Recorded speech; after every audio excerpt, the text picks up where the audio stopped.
সাক্ষ্য আইনে আজকে আমরা আমাদের আর দুইজন ভাই ফ্রেন্ড, বেতন ভাই একজন অপরিচিত, হ্যাঁ ওনারা তো আর এক ভাই না। আচ্ছা, সমস্যা নেই। সাক্ষ্য আইনে আমরা এতদিন অনেক কিছুই পড়ছিলাম। আমরা পড়ছিলাম সাক্ষ্য আইনের সংজ্ঞা ধারা ৩, অনুমান ধারা ৪, ধারা ৫, কোন কোন সাক্ষ্য, মানে সাক্ষ্য কয়ভাবে, মানে কোন কোন ধারা ৫-এ কি ছিল, যে কয়টি বিষয়ে সাক্ষ্য দেওয়া যায়, তাই না? বিশেষ করে হ্যাঁ।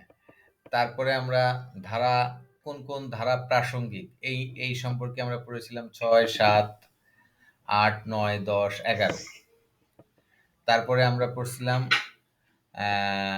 সরি, আমরা আরেকটা জিনিস বাদ দিয়ে দিলাম, সেটা হচ্ছে অনুমান। আমরা সাক্ষ্য আইনের ৪ ধারায় পড়ছিলাম যে অনুমান সম্পর্কে, অনুমান কাকে বলে, অনুমান কত প্রকার, কি কি। সাক্ষ্য আইনের ১৭ ধারায় আমরা পড়ছিলাম কি, স্বীকৃতি। ১৮ ধারায় পড়ছিলাম যে কাদের কাদের স্বীকৃতি প্রাসঙ্গিক, মানে কয় শ্রেণীর ব্যক্তির স্বীকৃতি প্রাসঙ্গিক। আচ্ছা, সাক্ষ্য আইনের ২৪, ২৫, ২৬, ২৬, ২৭, ২৮ এখানে আমরা পড়েছিলাম যে মানে সাক্ষ্য যদি, মানে পুলিশের নিকটে প্রদত্ত সাক্ষ্য প্রাসঙ্গিক নয়, তারপরে ভয় ভীতি প্রলোভনের মাধ্যমে যদি কোনো সাক্ষ্য দেওয়া হয় সেটা প্রাসঙ্গিক নয়। তারপরে আমরা পড়ছিলাম যে যদি ম্যাজিস্ট্রেটের উপস্থিতিতে কোনো সাক্ষ্য দেওয়া হয় তাহলে সেটা প্রাসঙ্গিক। তারপরে আমরা পড়ছিলাম যে পুলিশের নিকটে যদি সাক্ষ্য দেওয়া হয় তাহলে শুধুমাত্র আলামত উদ্ধারের ক্ষেত্রে প্রাসঙ্গিক হবে। ২৮ ধারায় পড়ছিলাম যে প্রলোভন, ভীতি প্রদর্শন প্রভৃতি জিনিস যদি তুমি বাদ দিয়ে যদি কারো সাক্ষ্য নিতে পারো তাহলে সেটা আবার প্রাসঙ্গিক হবে। ৩০ ধারায় পড়েছিলাম যে দুষ্কর্মের সহযোগীর সাক্ষ্য, মানে সহ অপরাধীর সাক্ষ্য। তারপরে আমরা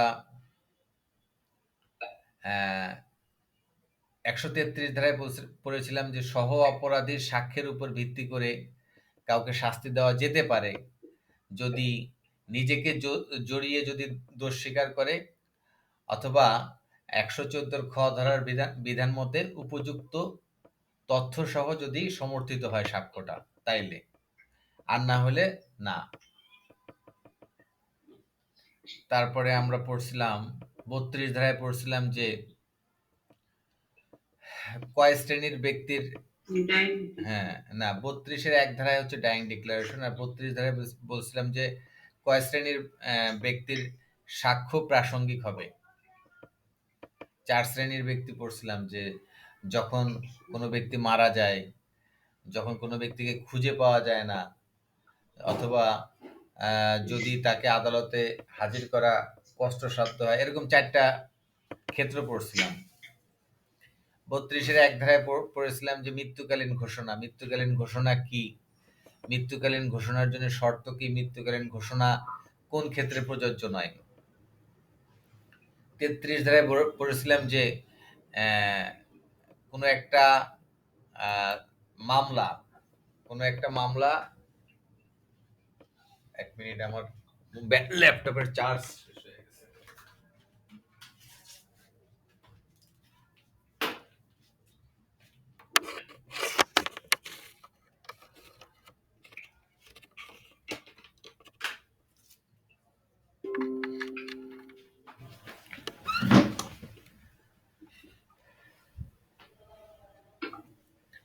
আচ্ছা, তারপরে আমরা কি, কোথায় ছিলাম, কোথায় ছিলাম জানি? ৩৩ ধারায়। হ্যাঁ, ৩৩ ধারায় ছিলাম যে, হ্যাঁ ৩৩ ধারায় কয়টি ক্ষেত্রের কথা বলা আছে? ৫টি। ৩২ ধারায় ৪টি ক্ষেত্র, ৩৩ ধারায় ৫টি ক্ষেত্র। ৩৩ ধারা কি, যদি মানে কোনো ব্যক্তি পূর্বের মামলায় সাক্ষী হিসাবে কোনো সাক্ষ্য দেয়, তাহলে পরবর্তীতে যদি ওই একই মামলা চলমান থাকে, তাহলে ওই সাক্ষীর সাক্ষ্য গ্রহণযোগ্য হবে। এক্ষেত্রে তাকে আদালতে উপস্থিত হওয়ার দরকার নাই। তো এইটার জন্যও কয়টা ক্ষেত্র আছে? 5টা ক্ষেত্র। ক্ষেত্রগুলো কি কি? একটা ক্ষেত্র বেশি আর বাকি 4টা ক্ষেত্র। 32 ধারায় যে 4টি ক্ষেত্র, 33 ধারায় সে 4টি ক্ষেত্র সেম, একটি ক্ষেত্র শুধুমাত্র বেশি ছিল। বেশি ক্ষেত্রটা কি? যে যদি প্রতিপক্ষের মানে বিবাদী পক্ষ বা অপর পক্ষ যদি সাক্ষীকে গুম করে ফেলে, ঠিক আছে? 33 ধারা। তারপরে আমরা আলোচনা করেছিলাম যে শ্যাল প্রিজিউম সম্পর্কে কোন কোন ধারায় বলা আছে, উইল প্রিজিউম সম্পর্কে কোন কোন ধারায় বলা আছে। তারপরে আমরা আরো আলোচনা করেছিলাম কি,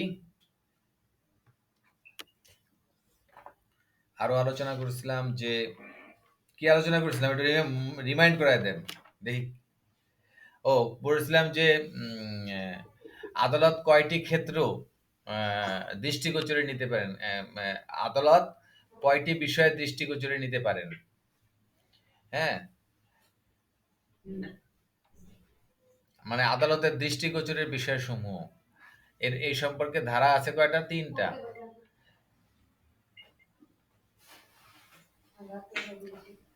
ছাপ্পান্ন, 57, 58। জুডিশিয়াল নোটিশ আর কি। হ্যাঁ, জুডিশিয়াল নোটিশ 56, 57, 58। 57তে বলছে 11টি ক্ষেত্রে আদালত দৃষ্টিগোচরে নিতে পারেন। 58তে বলছে যে স্বীকৃত বিষয়সমূহ প্রমাণ করার দরকার নাই। স্বীকৃত বিষয়সমূহ কি? স্বীকৃত বিষয়সমূহ যে সূর্য পূর্ব দিকে ওঠে, সূর্য পশ্চিম দিকে অস্ত যায়, এই সমস্ত বিষয় প্রমাণ করার দরকার নেই আদালতে গিয়ে। ঠিক আছে? তারপরে বাংলাদেশের সকল আইনসমূহ, মানে 57 ধারায় যে 11টি ক্ষেত্রের কথা বলা আছে, যে আদালত কোন কোন বিষয়ে দৃষ্টিগোচরে নিতে পারেন, 11টি ক্ষেত্র।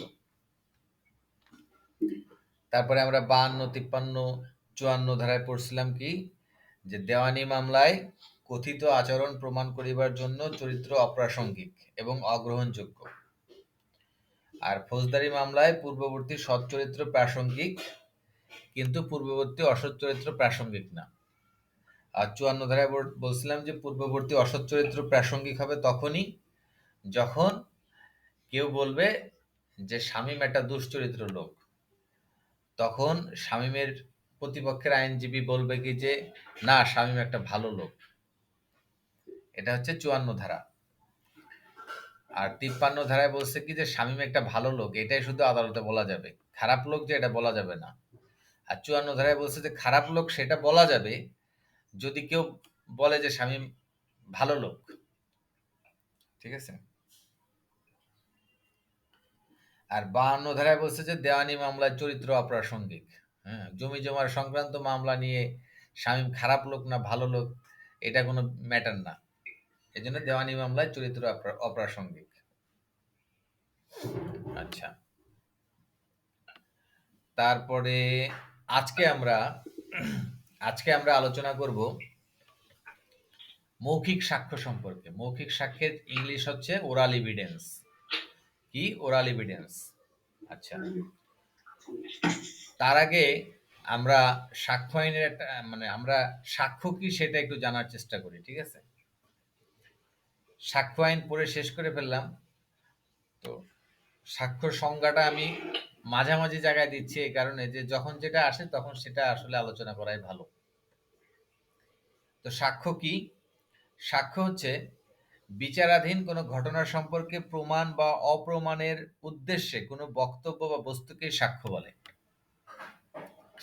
এটা বোঝানোর কিছু নাই এবং সংজ্ঞা মুখস্থ করারও কিছু নাই, জাস্ট মেমোরাইজ করে রাখলে হবে যে কোনো একটা বিষয় প্রমাণ করার জন্য বা অপ্রমাণ করার জন্য, ঠিক আছে, যখন কোনো বিষয় আদালতে উপস্থাপন করা হয়, সেটা দলিল হইতে পারে, সেটা মুখের কথা হইতে পারে, সেটা যে কোনো কিছু হইতে পারে, সেটা কোনো একটা বস্তু হইতে পারে, হ্যাঁ? তো এরকম যেকোনো জিনিসকে আদালতের হাজির করাটাই হচ্ছে সাক্ষ্য। সাক্ষ্য মূলত ২ প্রকার। একটা হচ্ছে মৌখিক সাক্ষ্য বা ওরাল এভিডেন্স, আরেকটা হচ্ছে দালিলিক সাক্ষ্য বা ডকুমেন্টারি এভিডেন্স। ইংলিশটা মাথায় রাখতে হবে। মৌখিক সাক্ষ্য ইংরেজি হচ্ছে ওরাল এভিডেন্স এবং দালিলিক সাক্ষ্য ইংরেজি হচ্ছে ডকুমেন্টারি এভিডেন্স। আচ্ছা, এখন আমরা দেখব যে মৌখিক সাক্ষ্য কি। মৌখিক সাক্ষ্য হচ্ছে আদালতের অনুমতিপ্রাপ্ত ব্যক্তি বিরোধীয় বিষয়ে যে মৌখিক বিবৃতি প্রদান করে তাকে মৌখিক সাক্ষ্য বলে। মানে যেই বিষয়ে আদালতে বিরোধ দেখা দেয় যে শামীম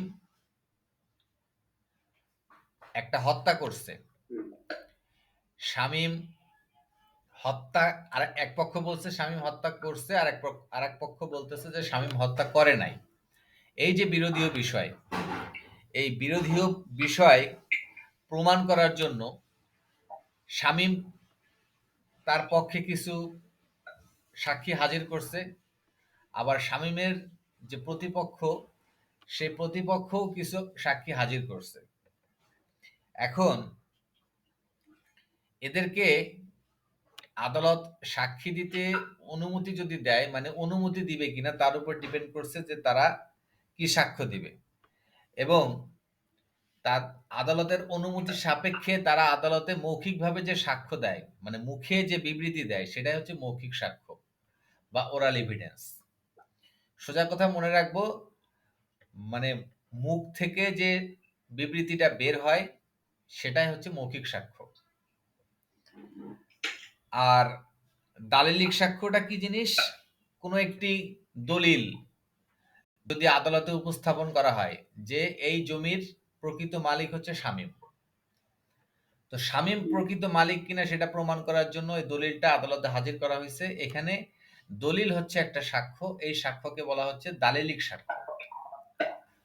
এবং শামীমের পক্ষের কোনো আইনজীবী, শামীম তোমার এই এত নয়েজ হয় কেন, তোমার সাইড থেকে খটর খটর খটর খটর কি শব্দ করো, এগুলা এত নড়াচড়া হয় কেন?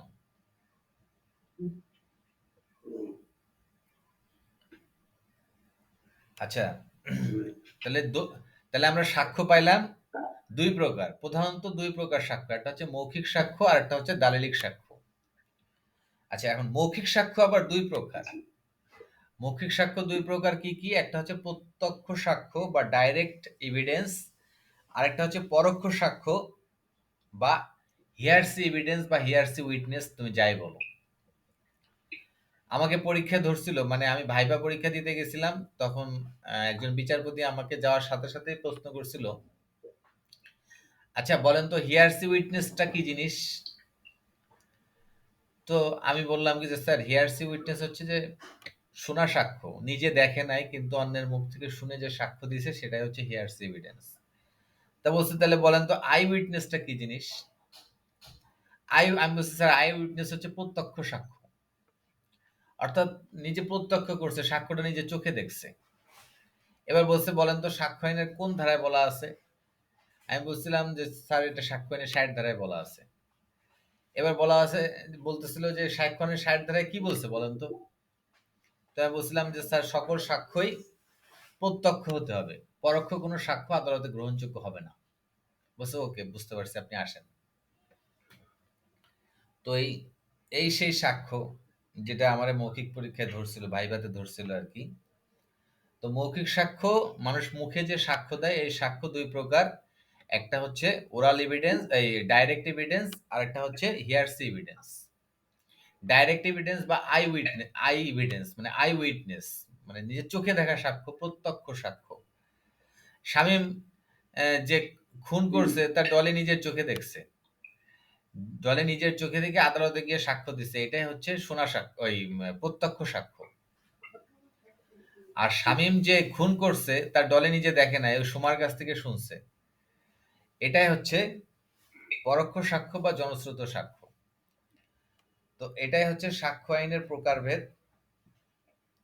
এখন আমরা সরাসরি চলে যাব সাক্ষ্য আইনের ৫৯ ধারায়।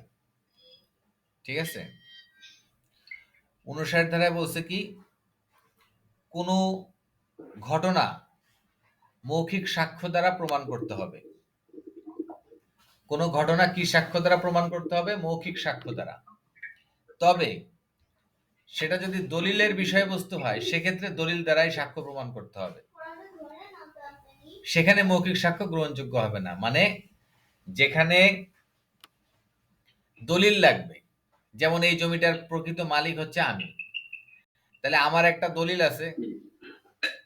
আচ্ছা, এখানে সুমা আপা আছে, ডলি আপা আছে, কারো ব্যাকগ্রাউন্ড থেকে নয়েজ আসে না, তোমার ব্যাকগ্রাউন্ড থেকে নয়েজ আসতেছে, এরকম বুঝলাম না। তুমি নড়াচড়া করো কেন? তো কিছু কিছু মানুষ আছে দেখবে ঘুমের মধ্যে খুব নড়াচড়া করে, আর কিছু কিছু মানুষ আছে যে ঘুমায় থাকে, এক কাতেই সকাল হয়ে যায়। শুনতেছি ভাই, শুধু আপনার কথা। বাজে শব্দ আসতেছে কেন? এই আমি আমি ভুল বলতেছি কিনা শুনে সুমা আপা, ডলি আপা, ওর ওখান থেকে নয়েজ আসে না? ওই দেখো, জি ভাই আসে।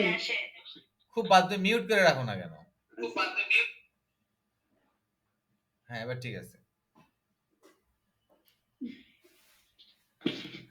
আচ্ছা, তো সকল ঘটনায় প্রমাণ করতে হবে মৌখিক সাক্ষ্য দ্বারা। এক্সেপশন হচ্ছে যেখানে দলিল লাগবে, সেখানে দলিল দ্বারাই ঘটনা প্রমাণ করতে হবে। ঠিক আছে? যেমন শামীম, আমি হচ্ছে এই বাড়িটার মালিক। এখন এই ডলি আপা এসে বললো কি যে ইমরান ভাই এই জমির মালিক, আমি সাক্ষ্য দিচ্ছি। এখানে কোনো এই সাক্ষ্য গ্রহণযোগ্য হবে না, এখানে দলিল লাগবে। ঠিক আছে? তো বলছে কি যে 59 ধারায় বলছে মৌখিক সাক্ষ্য দ্বারা ঘটনা প্রমাণ করতে হবে, কিন্তু দলিলের বিষয়বস্তু ব্যতীত।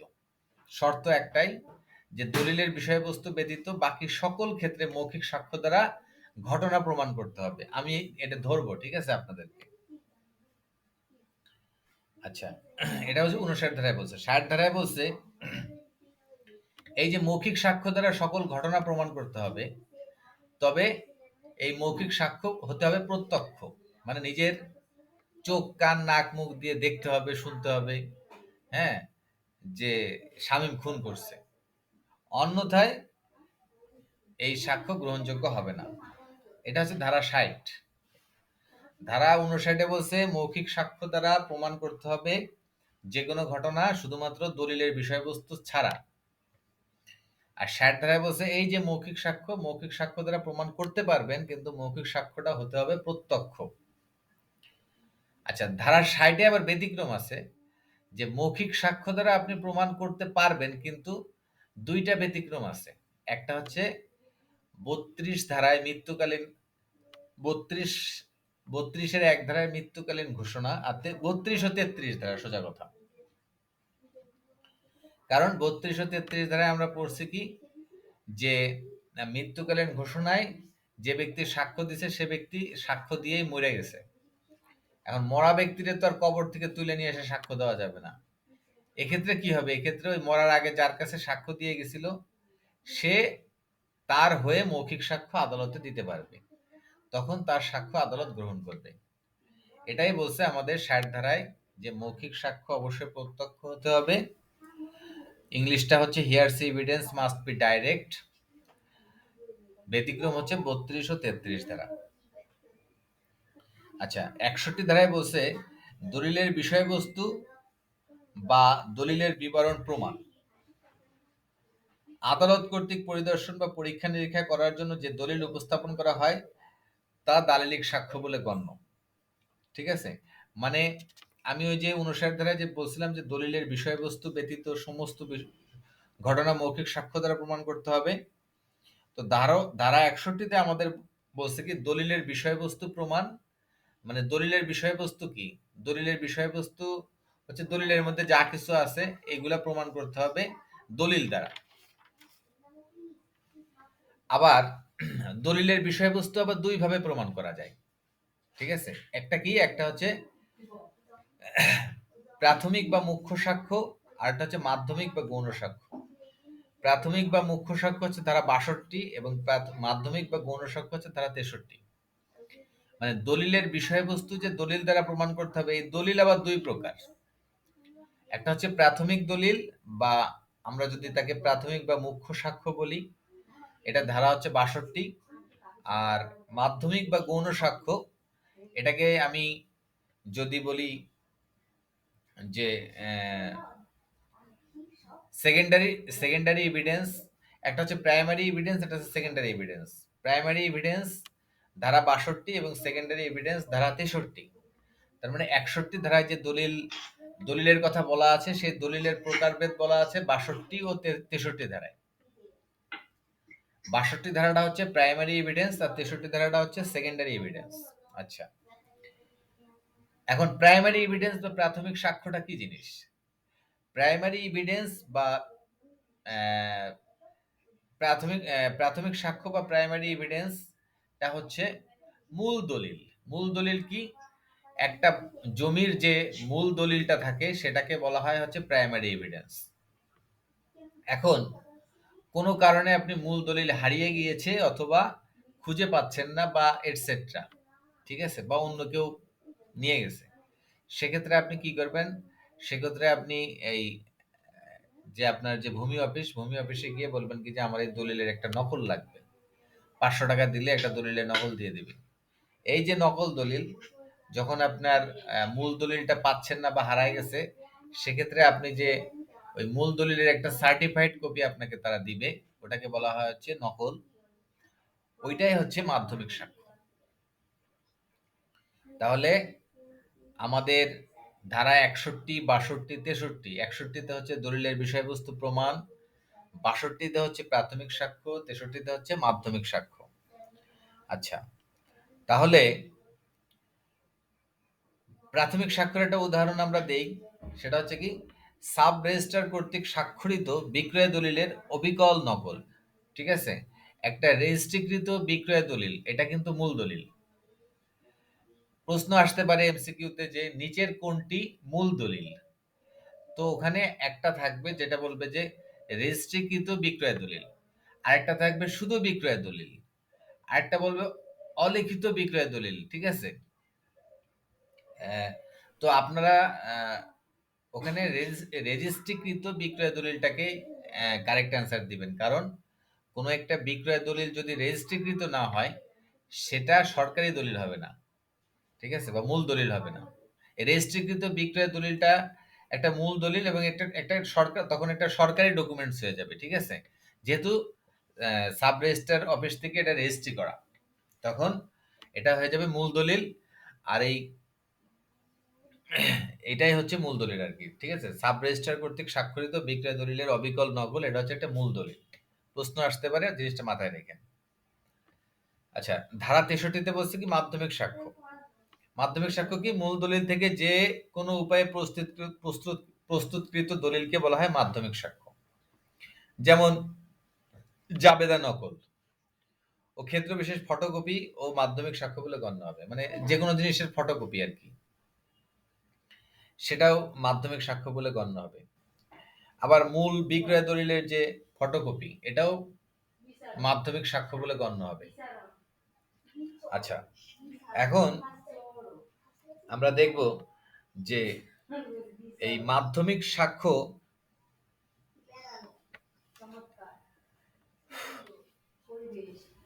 কি কি আছে। ঠিক আছে, ৬৩ ধারায় যে মাধ্যমিক সাক্ষ্যের কথা বলছে, এই মাধ্যমিক সাক্ষ্যগুলো আমরা একটু দেখার চেষ্টা করি। যে সহি মোহরকৃত জাবেদা নকল। ঠিক আছে, সহি মোহরকৃত জাবেদা নকল বলতে কি বোঝায়? যে যেমন হচ্ছে যে সহি মোহরকৃত জাবেদা নকল আমি বাদ দিলাম, আমাদের সার্টিফিকেটের কোনো একটা ফটোকপি যখন সিল সিল দিয়ে এবং সই দিয়ে যখন কোনো প্রথম শ্রেণীর কোনো ফার্স্ট ক্লাস অফিসার যখন ওটাকে অ্যাটাস্টেড করে দেয়, তখন ওটা একটা নকল হয়ে যায়। ঠিক আছে, মানে মূল দলিলের ফটোকপি, সার্টিফাইড ফটোকপি। অথবা তোমার সার্টিফিকেট কোনো কারণে হারায় গেছে, তখন ওই সার্টিফিকেট তুমি বোর্ডে অ্যাপ্লাই করলা সার্টিফিকেটের জন্য, তখন ওরা একটা ওই মূল সার্টিফিকেটের মতো একটা সার্টিফাই মানে একটা নকল দিয়ে দেয় আর কি। ঠিক আছে, ওইটাই হচ্ছে মাধ্যমিক দলিল। আবার মূল দলিল হতে যান্ত্রিক উপায়ে প্রস্তুতকৃত নকল, মূল দলিলের সার্টিফাইড কপি বা প্রত্যায়িত নকল, মূল দলিলের প্রতিলিপি, দলিল দেখেছেন এমন ব্যক্তির মৌখিক সাক্ষ্য। মানে দলিল হারায় গেছে, কিন্তু ডলি আপা এসে বলতেছে কি যে হ্যাঁ, এই এই বাড়িটা হচ্ছে যে শামীমেরই বাড়ি, এবং আমি এই জমির শামীম একদিন দলিলটা আমার দেখাইছিল, আমি নিজের চোখে দেখছি। তখন এটা হয়ে যাবে মাধ্যমিক সাক্ষ্য। ঠিক আছে? এখন মাধ্যমিক সাক্ষ্য কখন দেওয়া যাবে? মাধ্যমিক সাক্ষ্য দেওয়া যাবে যখন মূল দলিল খুঁজে না পাওয়া যায়। ঠিক আছে? তখন মাধ্যমিক সাক্ষ্য দেওয়া যাবে। আচ্ছা, ধারা ৬৪ তে কি বলছে? প্রাথমিক সাক্ষ্য দ্বারা দলিল প্রমাণ করতে হবে। ধারা ৬৪ তে বলছে যে, ধারা ৬৩ তে বলছে দলিলের বিষয়বস্তু প্রমাণ করতে হবে কিভাবে? ৬৩ তে বলছে প্রাথমিক সাক্ষ্য দ্বারা, আর ৬৪ তে বলছে মাধ্যমিক সাক্ষ্য দ্বারা। আর সরি, ৬২ তে বলছে প্রাথমিক সাক্ষ্য দ্বারা, ৬৩ তে বলছে মাধ্যমিক সাক্ষ্য দ্বারা। আর ৬৪ তে বলছে কি? প্রাথমিক সাক্ষ্য দ্বারা দলিল প্রমাণ করতে হবে, মানে যেকোনো দলিলই প্রাথমিক সাক্ষ্য দ্বারা প্রমাণ করার জন্য সর্বাত্মক চেষ্টা করতে হবে। এটা ৬৪ ধারায় বলছে। আর ৬৫ ধারায় বলছে যে কোন ক্ষেত্রে তুমি মাধ্যমিক সাক্ষ্য ব্যবহার করতে পারবা, বা সেকেন্ডারি এভিডেন্স বা মূল দলিলের ফটোকপি, এই সমস্ত তুমি ব্যবহার করতে পারবা কয়টি ক্ষেত্রে। তো এখানে ৭টি ক্ষেত্রের কথা বলা আছে। ৬৫ ধারায় ৭টি ক্ষেত্রের কথা বলা আছে। একটি কি? নোটিশ পাওয়া সত্ত্বেও যদি কোনো ব্যক্তি দলিল দাখিল না করে, মানে শামীমের দলিলটা আছে ডলি আপার কাছে, আদালত নোটিশ দিছে যে ডলি তুমি জমির দলিলটা আদালতে হাজির করো, কিন্তু ডলি হাজির করে নাই। এক্ষেত্রে শামীম করবে কি যে ঠিক আছে, ডলি হাজির করে নাই ভালো কথা, কিন্তু আমার কাছে দলিলের একটা নকল আছে বা ফটোকপি আছে, মহামান্য আদালত আপনি এটা দেখতে পারেন। এটা একটা জিনিস। আর ২ নম্বর হচ্ছে দলিলটি যার বিরুদ্ধে প্রমাণ করতে হবে তার দখলে, দলিলটা যার বিরুদ্ধে প্রমাণ করবে, মানে শামীম দলিলটা ডলের বিরুদ্ধে প্রমাণ করবে যে এই দলিলটা হচ্ছে কি, এই জমির মালিক আমি। ঠিক আছে? তো জমির মালিক, যে তোমার মালিকানা প্রমাণ কিভাবে দিবা? দলিল দ্বারা তো দিবা। তো দলিলটা আছে হচ্ছে ডলির কাছে। ডলি আবার সে বলতেছে কি যে আমার কাছে দলিল নাই। তোমার জমি, তোমার জমির দলিল, শামীমের জমির দলিল ডলির কাছে আছে। তো শামীম যখন প্রমাণ করতে যাইবে আদালতে যে এই জমির মালিক আমি, ডলি তো বলবে কি যে না, আমি মানি না। তখন শামীম যখন বলবে যে আমার দলিল আছে ডলির কাছে, ডলি কি দিবে? দিবে না, কখনোই দিবে না। তখন শামীম কি করবে? তখন শামীম বলবে কি যে আমার কাছে একটা আছে, আমার কাছে একটা ডুপ্লিকেট একটা আছে, আপনি এটা দেখেন মহামান্য আদালত। তখন এটা আদালত গ্রহণ করবে। আচ্ছা, মূল দলিলটা যদি বিনষ্ট বা হারিয়ে যায়, মূল দলিলটা হস্তান্তর করা সম্ভব না। মনে করো যে একটা আহ, দলিল যেটা এমন একটা জায়গায় আছে বা এমন একটা অবস্থা আছে, বা এমন দলিলের এমন একটা অবস্থা আছে যেটা ওখান থেকে সরায় অন্য জায়গায় নিলে সে দলিলের আর চেহারা আর থাকবে না, দলিলটা একেবারেই মানে নষ্ট হয়ে যাবে। তো এই ক্ষেত্রে মাধ্যমিক সাক্ষ্য দেওয়া যেতে পারে। তো ৫ নম্বরে হচ্ছে কি, জাবেদা নকল সাক্ষ্য হিসেবে ব্যবহারের বিধান থাকলে, যেখানে তোমার মানে সিস্টেমই আছে যে মূল দলিল দরকার নাই, মূল দলিলের সার্টিফাইড কপি হইলে হবে। কোন সরকারি দলিল সহজে আদালতে উপস্থাপন করা যায় না, কারণ ওটা সরকারের একটা ডকুমেন্টস, ওটা বের করা অনেক ঝামেলার কাজ। এক্ষেত্রে তুমি মাধ্যমিক সাক্ষ্য ব্যবহার করতে পারবা। আর ৭ নম্বরে হচ্ছে মূল দলিলটি বহু দলিলের সমষ্টি, যা আদালতের পরীক্ষা করে দেখা সুবিধাজনক নয়। মানে তোমার এমন একটা রেজিস্টার বুক, যেই রেজিস্টার বুকের ভিতরে তোমার বহু মানুষের এরকম ডকুমেন্টস লিপিবদ্ধ করা আছে। তো সাক্ষ্য দিতে গেলে ওই রেজিস্টার বইটা নিয়ে আসতে হবে। ঠিক আছে? যেটা একটা মানে একটা ঝামেলার কাজ, এবং যেটা নিয়ে আসলে অন্যের ক্ষতি হইতে পারে, মানে অন্যের ডকুমেন্টস এর মধ্যে আছে, এটা জনসম্মুখে প্রচার হয়ে যাইতে পারে। এই জন্য এক্ষেত্রে ওই তোমার যতটুকু দরকার ততটুকু ফটোকপি করে নিয়ে এসে আদালতে প্রেজেন্ট করতে পারো।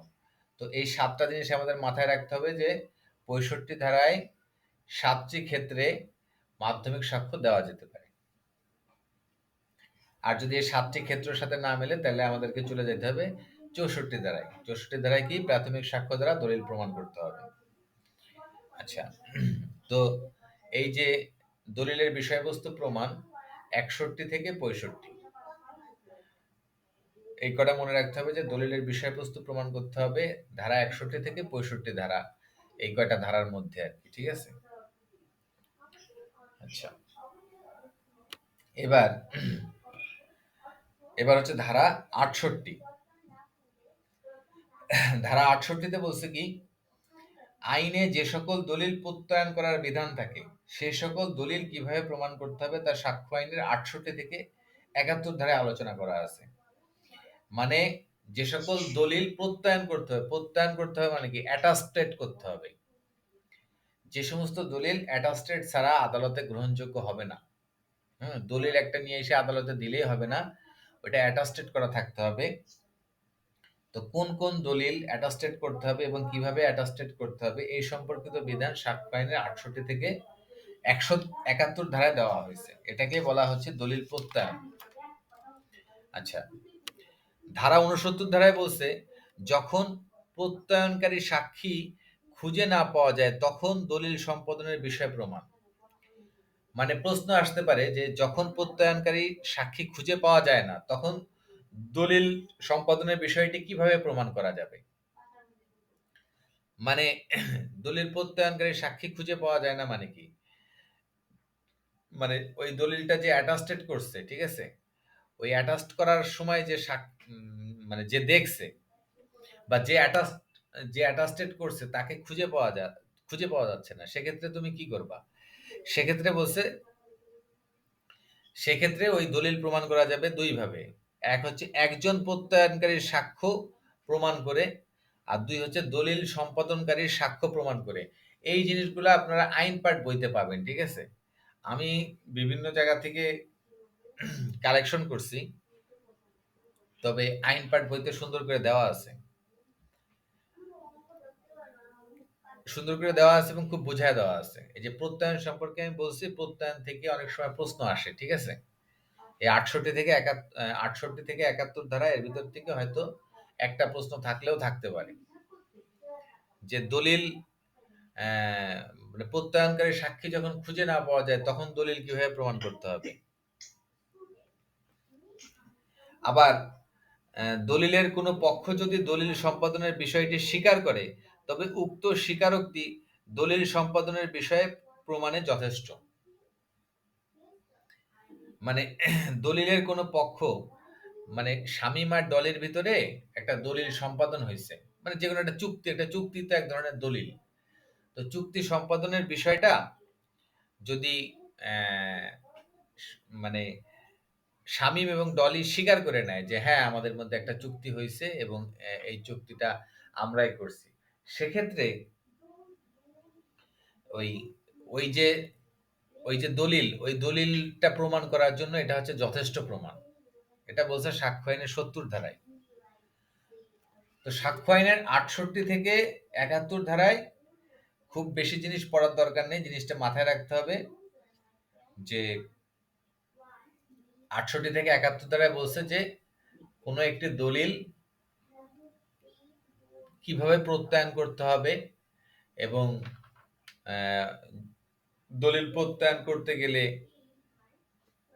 যখন কোনো সাক্ষীকে খুঁজে না পাওয়া যায় তখন দলিল সম্পাদনের বিষয়টি কিভাবে প্রমাণ করতে হবে। এটা হচ্ছে যে আইন পাঠ বইতে আপনারা সুন্দর করে মানে ডিটেলস পাবেন আর কি, ঠিক আছে। একটু পড়ে নিয়ে আমি জাস্ট একটা ধারণা দিলাম যে প্রত্যয়নটা আসলে কি জিনিস। প্রত্যয়নটা হচ্ছে এটা অ্যাটাস্টেড, যখন কোনো সার্টিফিকেট বা কোনো দলিল যখন অ্যাটাস্ট করে দেয় তখন মানে অ্যাটাস্টেড করে দেয় মানে সত্যায়ন করে দেয়, এটাই হচ্ছে আসলে সত্যায়নটাই হচ্ছে প্রত্যয়ন। আচ্ছা, এখন ইম্পর্টেন্ট জিনিস একটা হচ্ছে, সেটা হচ্ছে যে সরকারি দলিল এবং বেসরকারি দলিল। সরকারি দলিল কি? যে সমস্ত দলিল সরকারের কাছে বা মানে সরকারের কাছে থাকে, যে সমস্ত দলিল সেটা হচ্ছে সরকারি দলিল, সোজা কথা। যেমন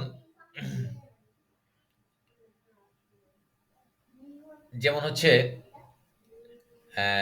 আমি আগেই বলছিলাম যে রেজিস্ট্রিকৃত রেজিস্ট্রিকৃত বিক্রয় দলিল একটা একটা একটা বিক্রয় চুক্তি হয়েছে, একটা বিক্রয় দলিল হয়েছে। সেই বিক্রয় দলিলটা যদি আমি মানে সাপোজ একটা সাবকবলা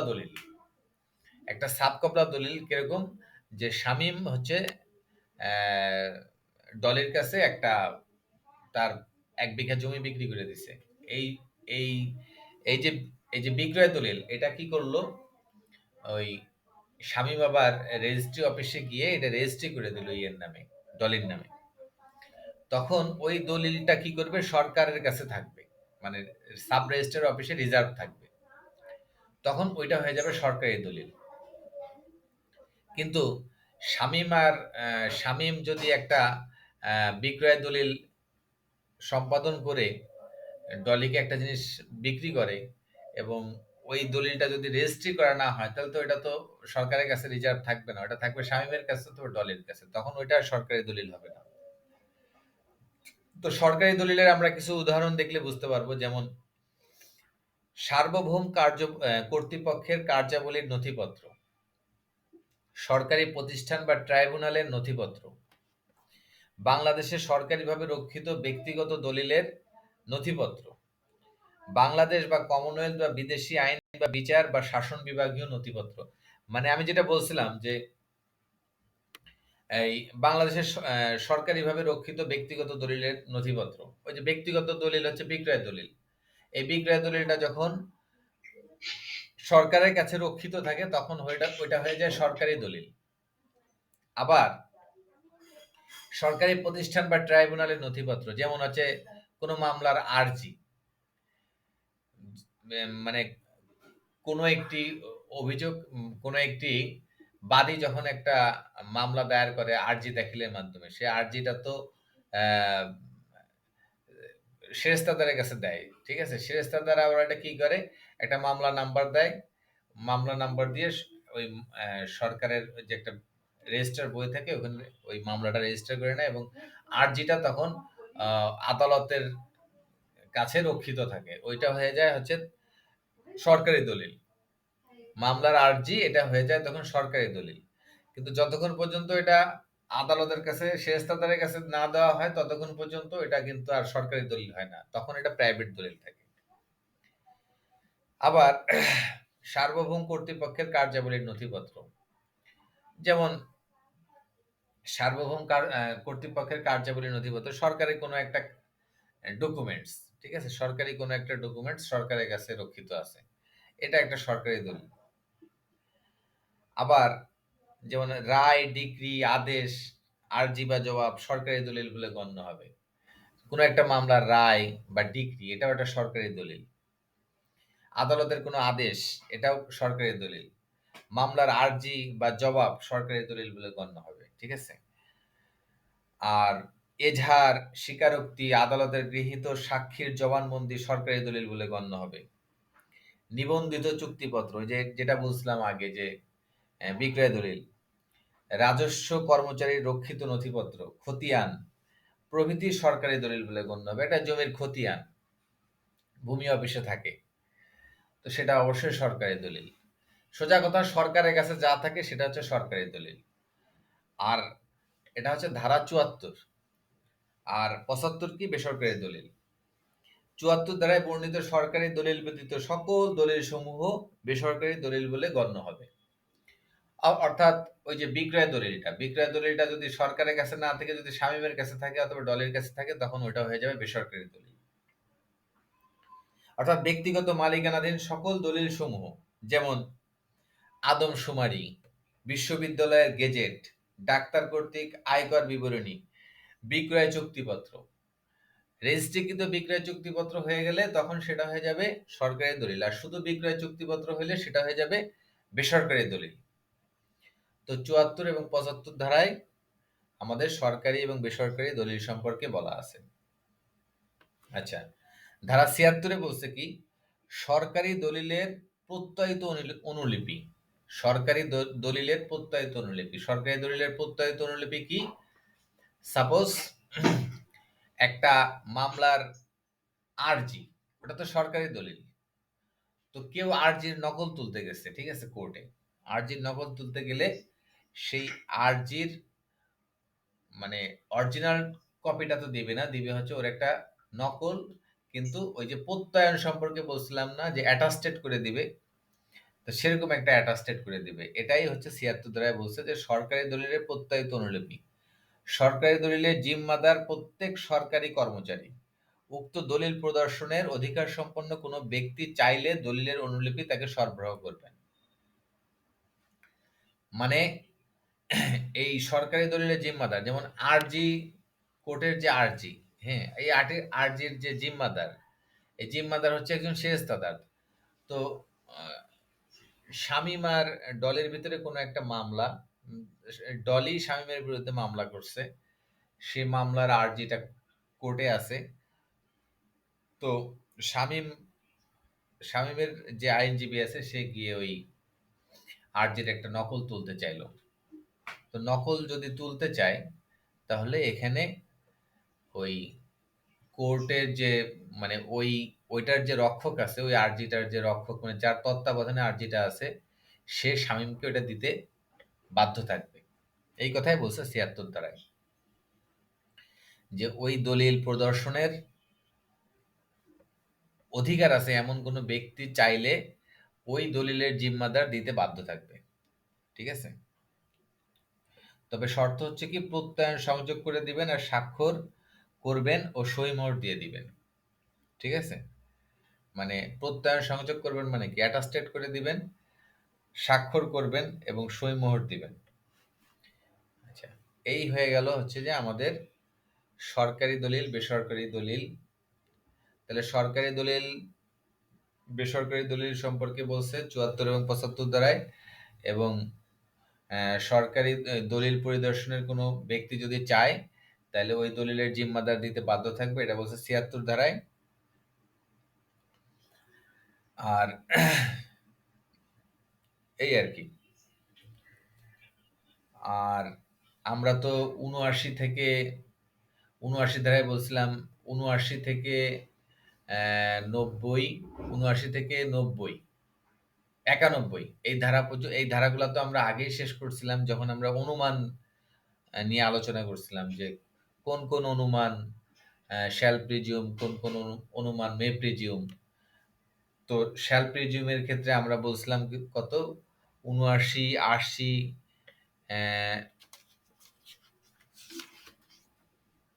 কত শ্যাল প্রিজিউমের ক্ষেত্রে বলছিলাম ৭৯, ৮০, ৮১, ৮২, ৮৩, ৮৪, ৮৫, ৯০ ও ১০৫। এগুলা হচ্ছে শ্যাল প্রিজিউম। এগুলা, এই ধারাগুলা খুব ইম্পর্টেন্ট না, এক নজর দেখে যাইতে পারেন। ঠিক আছে? জাস্ট একটা রিভিশন দিয়ে গেলেন, এখান থেকে প্রশ্ন তেমন একটা পড়ে না। আর আর আমরা কিছু বলছিলাম কি যে কোনগুলা মে প্রিজিউম। মে প্রিজিউম বলছিলাম কোন কোন ধারাকে? মে প্রিজিউম বলছিলাম আমরা ৮৬, ৮৭, ৮৮, ৯০, ১১৪। এর ভিতরে ৯০ ধারাটা ইম্পর্টেন্ট, কারণ এখানে ৩০ বছরের পুরাতন দলিল সম্পর্কে বলা হয়েছে, যে ৩০ বছরের কোনো পুরাতন দলিল যদি সঠিক হেফাজত হতে আদালতে উপস্থাপন করা যায় তাহলে আদালত এটাকে সত্য বলে ধরে নিবে। আর ১১৪ ধারায় ঘটনা সম্পর্কিত অনুমান সম্পর্কে বলা আছে। আর ১১৪ খতে বলা আছে যে উপযুক্ত সাক্ষ্য প্রমাণ সহ যদি কোনো সাক্ষ্য সমর্থিত হয় তাহলে তার উপর ভিত্তি করে কাউকে শাস্তি দেওয়া যাবে। তো মোটামুটি আমরা সাক্ষ্য আইনের প্রথম খণ্ড, দ্বিতীয় খণ্ড দুইটাই শেষ। এখন শেষ খণ্ডটা বাকি আছে, সেখানে বলা আছে প্রমাণের দায়িত্ব সম্পর্কে। এই প্রমাণের দায়িত্ব সম্পর্কে ধারা ১০১ থেকে ১১২ ধারায় বলা আছে। প্রমাণের ভার, প্রমাণের ভারটা কি? মানে কোনো কিছু প্রমাণ করবে কে? কোনো ব্যক্তি যদি কোনো বিষয়ের অস্তিত্ব বা আইনগত অধিকার দাবি করেন তাকেই উক্ত বিষয়টি প্রমাণ করতে হবে।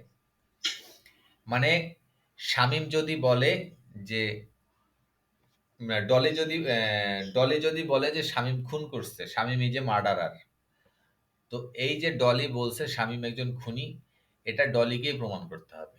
এটাই বলছে প্রমাণের ভার, এবং এটাই বলা আছে সাক্ষ্য আইনের ১০১ ধারায়।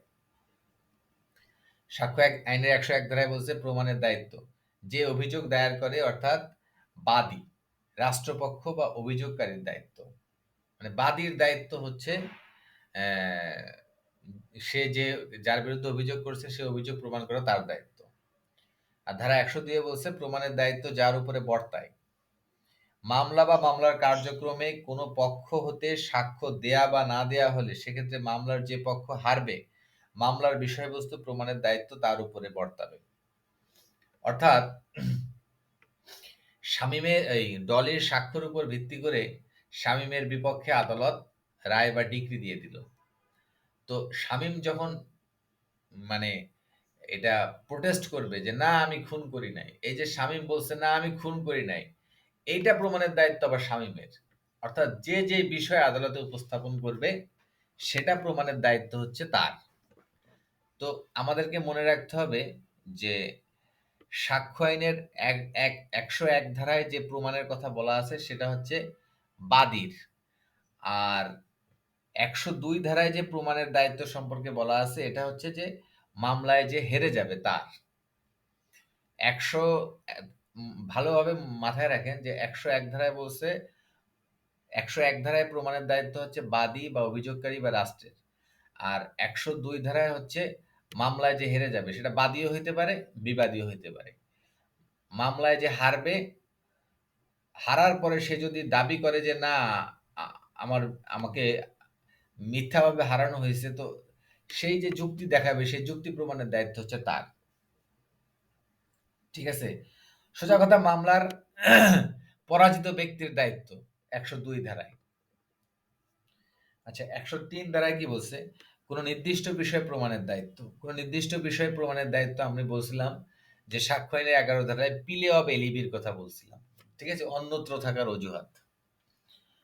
তো শামীমের বিরুদ্ধে মার্ডারের অভিযোগ আনা হয়েছে। শামীম বলতেছে কি যে না, যখন মার্ডার করা হয় তখন আমি যেখানে মার্ডারটা হয়েছে সেখানে আমি ছিলাম না, আমি ছিলাম অন্য জায়গায়। তো এই যে একটা নির্দিষ্ট বিষয় বা পিলে অফ এলিবি, এটা বলা আছে সাক্ষ্য আইনের 103 ধারায়। আমাদেরকে দ্বারা হেডলাইন গুলা খুব সুন্দর করে মুখস্থ করতে হবে যে নির্দিষ্ট বিষয় প্রমাণের দায়িত্ব কার, এরকম আসতে পারে। ঠিক আছে, কোন নির্দিষ্ট বিষয় প্রমাণের দায়িত্ব সম্পর্কে কত ধারায় বলা আছে? সাক্ষ্য আইনের 103 ধারায়। সাক্ষ্য আইনের 101 ধারার বিধান মতে প্রমাণের দায়িত্ব কার? তখন উত্তর হবে অভিযোগকারী বা বাদীর। আবার প্রশ্ন থাকতে পারে যে সাক্ষ্য আইনের 102 ধারায় প্রমাণের দায়িত্ব কার? তখন অ্যান্সার হবে যে যে মামলায় পরাজয় বরণ করবে, যে বা মামলায় যে হেরে যাবে, সে বাদীও হইতে পারে বিবাদীও হইতে পারে। ঠিক আছে, আচ্ছা সাক্ষ্য আইনের 104 ধারায় বলছে কি সাক্ষ্য গ্রহণযোগ্য করবার জন্য যেসব বিষয় প্রমাণ করতে হবে তা প্রমাণের দায়িত্ব। উদাহরণস্বরূপ বলা যায় কি, কোন ব্যক্তির মৃত্যুকালীন ঘোষণার গ্রহণযোগ্য করবার জন্য উক্ত ব্যক্তির মৃত্যু হয়েছে কিনা তা আদালতে প্রমাণ করতে হবে। হেডলাইনে বলা আছে কি, মানে শিরোনামে বলা আছে কি সাক্ষ্য গ্রহণযোগ্য করবার জন্য যেসব বিষয় প্রমাণ করতে হবে, অর্থাৎ কোন মৃত্যুকালীন ঘোষণার ক্ষেত্রে কোন ব্যক্তির মৃত্যু প্রমাণ করতে হবে। ঠিক আছে, এটাই বলা আছে সাক্ষ্য আইনে 104 ধারায়। মানে মৃত্যুকালীন ঘোষণা প্রমাণ করার জন্য ওনার যে মৃত্যু হয়েছে এটাকে আগে প্রমাণ করতে হবে। আচ্ছা সাক্ষ্য আইনের 105 ধারায় বলছে আসামির মামলা যে ব্যতিক্রমের মধ্যে পড়ে তা প্রমাণের দায়িত্ব। যেমন যে আমি দণ্ডবিধিতে একটা জিনিস শিখাই দিছিলাম কি, দেহ ও সম্পত্তি রক্ষার্থে পাগল সীমাকে হত্যা করা যাবে। এখন দেহ ও সম্পত্তি রক্ষার্থে পাগল সীমাকে হত্যা করা যাবে। দেহ ও সম্পত্তি রক্ষার্থে আত্মরক্ষার অধিকার ধারা 97, পাগলের বিরুদ্ধে আত্মরক্ষার অধিকার 98, 99 হচ্ছে আত্মরক্ষার অধিকার প্রয়োগের সীমা। আর 100 ধারায় বলছে যে দেহ ও তার সম্পত্তির দেহের ক্ষেত্রে আত্মরক্ষার জন্য 6টি ক্ষেত্রে আত্মরক্ষার মানে কাউকে খুন পর্যন্ত করা যায়। তো এই যে 98 ধারায় বলছেন যে পাগলের বিরুদ্ধে আত্মরক্ষার অধিকার। এখন শামীমের বিরুদ্ধে একটা খুনের মামলা দেওয়া হলো। তো শামীম আদালতে গিয়ে বলতেছে যে, "মহামান্য আদালত, আমি যদি ওকে খুন না করতাম তাহলে ও তো পাগল। ও আমারে খুন করে দিত। ও তো পিস্তল তাক করছিল আমার দিকে।" এই যে তার মামলাটা যে ব্যতিক্রমের মধ্যে পড়ে, এই দণ্ডবিধির ৯৬ থেকে ১০৬ ধারা। এটা হচ্ছে ব্যতিক্রমের ধারা। ঠিক আছে? এটা মাথায় রাখবেন। দণ্ডবিধির ৯৬ থেকে ১০৬ ধারা হচ্ছে ব্যতিক্রমের ধারা। তো এই আসামির মামলা যে ব্যতিক্রমের মধ্যে পড়ে, তো এটা যে দাবি করবে, শামীম যদি দাবি করে, তা ওই শামীমকেই বলতে হবে যে ওই ব্যতিক্রমের মধ্যে পড়ছে কিনা এটা। ঠিক আছে? এটাই প্রমাণ করে দেখাইতে হবে। এটাই বলছে যে, প্রশ্ন আসতে পারে যে আসামির মামলা যে ব্যতিক্রমের মধ্যে পড়ে তা প্রমাণের দায়িত্ব কার? ঠিক আছে? আচ্ছা। সাক্ষ্য আইনের ১০৬ ধারা কি? বিশেষভাবে জানা ঘটনা প্রমাণের দায়িত্ব। এইভাবে মনে রাখতে হবে যে বিশেষভাবে জানা ঘটনা, সাক্ষ্য আইনের ১০৬। বিশেষভাবে জানা ঘটনা কি? বিনা টিকিটে রেল ভ্রমণের বিনা টিকিটে রেল ভ্রমণের দায়ে ক কে অভিযুক্ত করা হলো। এক্ষেত্রে ক এর নিকট ছিল ইহা ক কে প্রমাণ করতে হবে। মানে টিকিট ছাড়া যদি কেউ রেল ভ্রমণ করে, তো টিটি এসে টিকিট চেক করতে গেছে, চেক করতে গেলে ক বলতেছে কি যে আমার কাছে টিকিট ছিল। তোমার কাছে যে টিকিট ছিল, তা তুমি প্রমাণ করে দেখাও। এই প্রমাণের দায়িত্ব যে বলবে যে টিকিট আমার কাছে ছিল তার। এটা টিটির দায়িত্ব না। ঠিক আছে? আচ্ছা, ধারা ১০৭। ধারা ১০৭ এ বলছে ৩০ বছর যাবৎ জীবিত ব্যক্তিকে মৃত প্রমাণের দায়িত্ব। মানে ৩০ বছর যাবৎ জীবিত ব্যক্তিকে মৃত প্রমাণের দায়িত্ব। কোনো একটি ব্যক্তি ৩০ বছর যাবৎ জীবিত আছে। তো কেউ যদি দাবি করে যে না সে মৃত, তাহলে ওই তাকেই প্রমাণ করতে হবে যে সে আসলে মৃত না। ঠিক আছে? যে মৃত দাবি করে, তো প্রশ্ন যদি আসে ৩০ বছর যাবৎ জীবিত ব্যক্তিকে মৃত প্রমাণের দায়িত্ব কার? উত্তর হচ্ছে যিনি মৃত দাবি করেন তাকে, তার। যিনি মৃত দাবি করেন তার। আরেকটা প্রশ্ন আসতে পারে ৩০ বছর যাবৎ জীবিত ব্যক্তিকে মৃত প্রমাণের দায়িত্ব সম্পর্কে সাক্ষ্য আইনের কত ধারায় বলা আছে? সাক্ষ্য আইনের ১০৭ ধারায় বলা আছে। আচ্ছা। সাক্ষ্য আইনের ধারা ১০৮। ৭ বছর যাবৎ নিখোঁজ ব্যক্তিকে জীবিত প্রমাণের দায়িত্ব। মানে কোন একটি ব্যক্তি ৭ বছর ধরে নিখোঁজ আছে। তো তার সম্পত্তি নিলামে তোলা হলো। তো যদি কেউ এসে বলে যে না সে জীবিত আছে, হ্যাঁ, সে জীবিত আছে, সে তাকে খুঁজে পাওয়া যাবে। তো যে বলতেছে জীবিত আছে ৭ বছর যাবৎ খুঁজে পাওয়া যাচ্ছে না, অস্তিত্ব নাই।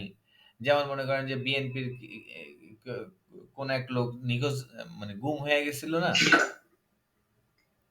সাংগঠনিক সম্পাদক না কি যেন গুম হয়েছিল। তো ইলিয়াস আলী, হ্যাঁ। এখন যদি আইসা তার বউ এসে বলে কি যে না, কারণ ইলিয়াস আলীর যত কর্মকাণ্ড, মানে সবকিছু দেখা যায় তার ব্যবসা বাণিজ্য সব নিলামে তোলা হচ্ছে, হ্যান ত্যান। তখন ইলিয়াস আলীর বউ এসে যদি বলে কি যে না সে বেঁচে আছে, ঠিক আছে, তো সে যে বেঁচে আছে তাকেই প্রমাণ করতে হবে, মানে ওই ইলিয়াস আলীর বউকে প্রমাণ করতে হবে। এটা বলছে সাক্ষ্য আইনের ১০৮ ধারায়। প্রশ্ন আসতে পারে ৭ বছর যাবৎ নিখোঁজ ব্যক্তিকে জীবিত প্রমাণের দায়িত্ব কার? যিনি জীবিত দাবি করেন তার। আর ১০৭ ধারায় বলছে কি যিনি মৃত দাবি করেন তার। পার্থক্য হচ্ছে ১০৭ ধারায় হচ্ছে মৃত দাবি করেন, আর ১০৮ ধারায় হচ্ছে জীবিত দাবি করেন। ঠিক আছে? ১০৯ ধারায় বলছে অংশীদার গণের মধ্যে বা জমিদার ও প্রজার গণের মধ্যে বা মালিক এবং প্রতিনিধির মধ্যে সম্পর্ক প্রমাণের দায়িত্ব। জমিদার ও প্রজার মধ্যে যে সম্পর্ক আছে, মালিক ও প্রতিনিধির মধ্যে যে সম্পর্ক আছে, তা প্রমাণের দায়িত্ব কার? উত্তর হচ্ছে যিনি এই সম্পর্কের অবসান হয়েছে দাবি করেন তাকেই বা উক্ত দাবিদার ব্যক্তিকেই তা প্রমাণ করতে হবে। মানে অংশীদার ও জমিদার, অংশীদার গণের মধ্যে বা অংশীদার গণের মধ্যে বোঝায় কি একটা ব্যবসার যে পার্টনার আছে সে পার্টনারের মধ্যে, বা জমিদার ও প্রজারের মধ্যে, মালিক ও প্রতিনিধির মধ্যে সম্পর্ক আছে। যে দাবি করবে যে না তাদের মধ্যে কোনো সম্পর্ক নেই, যে অস্বীকার করবে তাকেই ওটা প্রমাণ করে দেখাইতে হবে। ঠিক আছে? এই ধারার শিরোনামগুলা মুখস্থ করে ফেলতে হবে। যেমন ১০৯ ধারায় হচ্ছে অংশীদার, ১১০ ধারায় হচ্ছে মালিকানা প্রমাণের দায়িত্ব। যিনি মালিকানা অস্বীকার করেন তাকেই তা প্রমাণ করতে হবে। 111 ধারায় বলছে সরল বিশ্বাসের প্রমাণ, যে ক্ষেত্রে প্রথম পক্ষের সাথে অপর পক্ষের সক্রিয় আস্থার সম্পর্ক বিদ্যমান এবং অপর পক্ষ কোনো প্রশ্ন উপস্থাপন করে, প্রথম পক্ষকে সরল বিশ্বাসের প্রমাণ দিতে হবে। এটা যদি আমি একটা উদাহরণ দেই, সরল বিশ্বাসের প্রমাণ একটা উদাহরণ দেই ডাক্তার ও রোগীর সম্পর্কের ক্ষেত্রে, যে ডাক্তারের কোনো ভুলের দরুন রোগীর কোনো ক্ষতি হয়েছে, তো ডাক্তার নিজেকে নির্দোষ দাবি করতেছে, তো উক্ত ডাক্তারকে সরল বিশ্বাসের প্রমাণ দিতে হবে। মানে কি? মানে ডাক্তার একটা ইনজেকশন দিছে রোগীর সুস্থ করার জন্য, কিন্তু সেই রোগী গেছে মইরা, এখন ডাক্তার তো খুনি হয়ে গেল, তাই না? তো ডাক্তারের বিরুদ্ধে খুনের অভিযোগ আনা হয়েছে, এখন ডাক্তার বলতেছে যে না, আমি তো সরল বিশ্বাসে কাজটা করছি, আমি তো তাকে খুনের উদ্দেশ্যে ইনজেকশনটা দেই নাই, আমি তাকে, তার প্রচন্ড যন্ত্রণা হইতেছিল, তাকে ঘুম পড়া মানে সে সহ্য করতে পারছিল না, এই জন্য একটা প্যাথেডিন মারছি, কিন্তু ও ও গেছে মইরা, এখানে কি আমি দোষী? আমি তো তার ভালোর জন্য করছি। এই যে ডাক্তার বলছে যে সরল বিশ্বাস, এই সরল বিশ্বাসের প্রমাণ ডাক্তারকে দিতে হবে। 112 ধারা আমরা আগেই বলছিলাম যে বিবাহ বলবৎ থাকাকালে সন্তানের বৈধতার চূড়ান্ত প্রমাণ। বিবাহ বলবৎ থাকাকালে কোনো সন্তান যদি জন্মগ্রহণ করে অথবা বিবাহ বিচ্ছেদের পর পরবর্তী 280 দিন বা 9 মাস 10 দিন এই দিনের মধ্যে সংশ্লিষ্ট নারীর পুনরায় বিবাহ না হওয়া পর্যন্ত কোনো সন্তান জন্মগ্রহণ করলে ওই সন্তানই হচ্ছে তাদের বিবাহের বৈধতার প্রমাণ।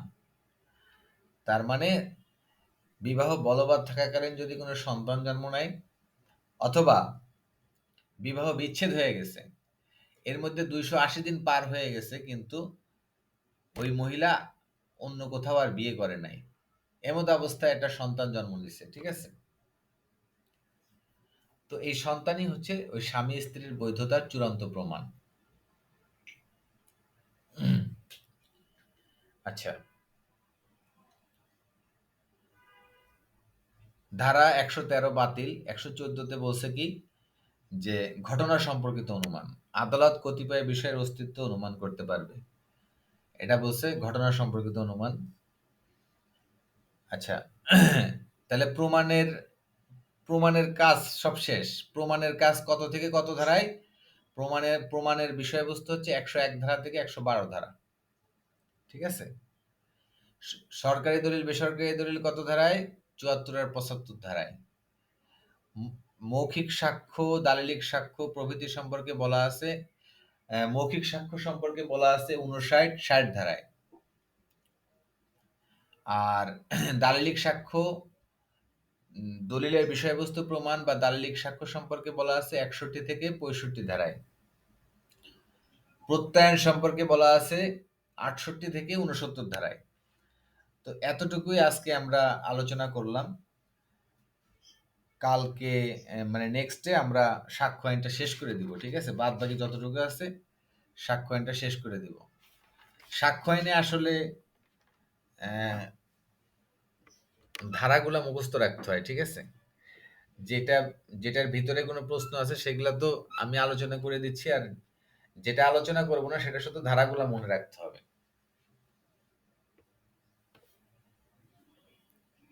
তো কারো কোনো প্রশ্ন আছে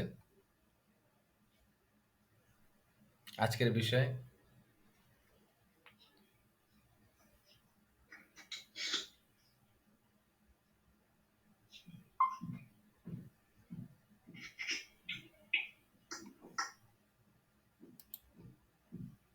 আবার প্রশ্ন নয় ভাই, স্টাডি করি তারপরে।